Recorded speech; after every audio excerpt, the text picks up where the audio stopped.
Oops, teka lang po. Take note po mga idol. Lalo na po sa mga baguhan dito sa mundo ni Facebook at sa mga hindi pa invited sa content monetization.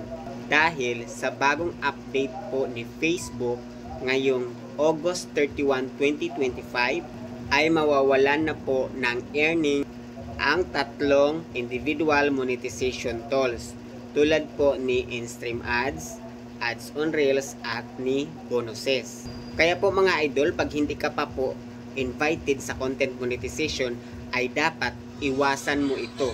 Ang maging isang fake engagement. At ang halimbawa po ng fake engagement ay once may dumaan po sa ating news feeds or FYP na video or post ay iwasan po nating mag-comment ng payaka po, count me in, paangat.